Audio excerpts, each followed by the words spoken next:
Stand by light জ্বলছে, stand by release করলাম। ফার্স্টে সিমটা আমরা একটু ভালো,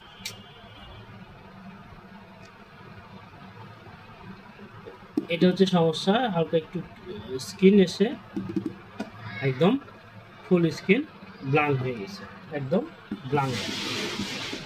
এখন ব্ল্যাঙ্ক কিন্তু স্ক্রিনের ভিতরে হালকা এই যে রেস আসছে, মূলত এই সিমটমই আমাদের কাছে বারবার আসছে। তো এইটা হচ্ছে সমস্যার সমাধানের জন্য আমরা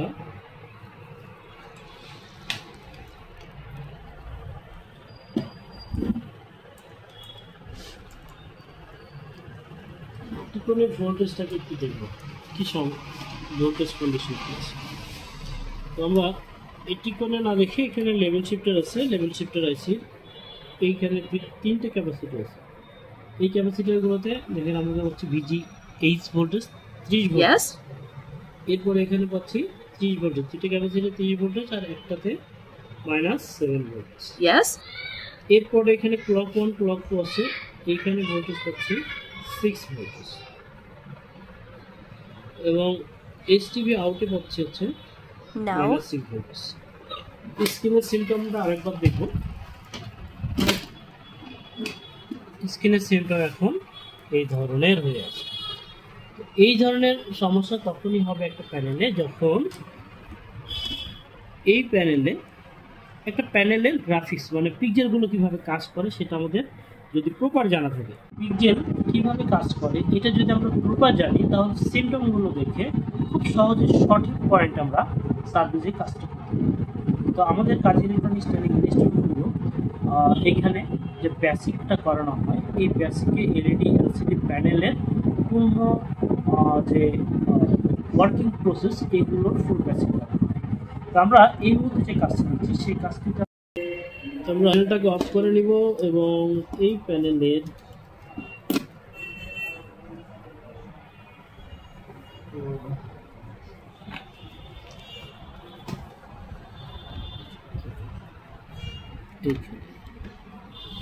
এইখানে যদি আমরা একটু ভালো করে দেখি, এখানে একটু হালকা স্পার্ক দেখতে পাচ্ছি আমরা।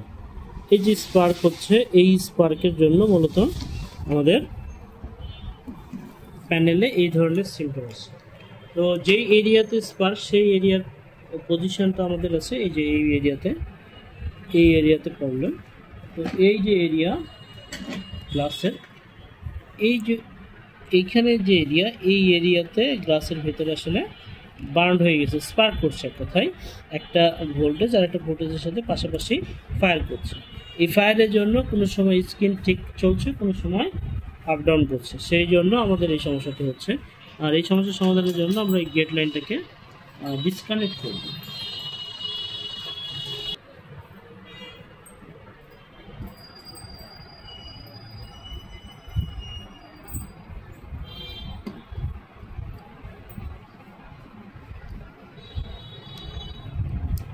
আমরা এখানে গেট লাইন যে এরিয়াতে আছে সেই এরিয়াটা রিমুভ করলাম। রিমুভ করার পরে আমাদের যে সমাধান, সেই সমাধানটা দেখার চেষ্টা করব। স্ট্যান্ড বাই রিলিজ করছি, স্ট্যান্ড বাই আছে, স্ট্যান্ড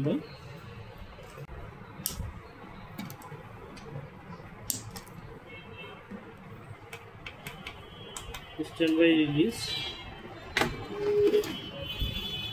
এবং পারফেক্ট মিনিস্টারের যে ইমেজটা সেটা চলে এসেছে। স্ক্রিন এখন একদম পারফেক্ট আছে, কোনো ফ্লিকারিং কোনো ইস্যু আর আসবে না, পারফেক্ট। তো এখন যদি আমরা এইখানে ভোল্টেজটা জাস্টিফাই করে দেখি, যে পজিশনে ভোল্টেজটা ফ্ল্যাকচুয়েট করছিল বা অ্যাবনর্মাল ছিল সেই জায়গাতে আমরা ভোল্টেজ যদি দেখি, তাহলে কিন্তু এখানে -7 ভোল্টেজ, এখানে 6 দেখাইতেছিল, ক্লক পজিশনে 6 ভোল্ট দেখাইতেছিল, এখন এটা 11.56 সামথিং ভোল্টেজ প্রেজেন্ট। তো এখন ভোল্টেজ যেহেতু ফ্ল্যাকচুয়েট নাই, আপডাউন নাই, সেহেতু আমাদের স্ক্রিনও পারফেক্ট থাকবে, স্ক্রিনও পারফেক্ট আছে, কোনো ধরনের কোনো সমস্যা নেই। কাজটি বিস্তারিত দেখানোর চেষ্টা করলাম। এলইডি এলসিডির বেসিক মূলত এটাই যে পিক্সেলগুলো, এই যে ছবি তৈরি করার জন্য যে পিক্সেলগুলো সঠিকভাবে ভোল্টেজ যদি পাই তাহলে পিক্সেলের ছবি আসতে বাধ্য। যদি পিক্সেল ভোল্টেজ যদি কোনো পর্যায়ে বাধাগ্রস্ত হয় তখন স্ক্রিনে বিভিন্ন ধরনের সিমটম আমরা দেখতে পারি, বিভিন্ন ধরনের প্রবলেম দেখতে পারি। তো মেন হচ্ছে কি, আপনাকে যদি এলইডি এলসিডির কাজ করতে হয় তাহলে অবশ্যই প্রপার বেসিক জানতে হবে। প্রপার বেসিক জানতে হবে পারলে গেন আপনি সকল সমস্যার সমাধান ইজিলি করতে পারবেন। তো দেখা হবে নতুন কোনো টপিকে। যারা এলইডি এলসিডির সঠিক গাইডলাইন ভিত্তিক কাজ করতে চান যোগাযোগ করতে পারেন আমাদের স্ক্রিন নম্বরে অনলাইন এবং অফলাইন ক্লাসের জন্য।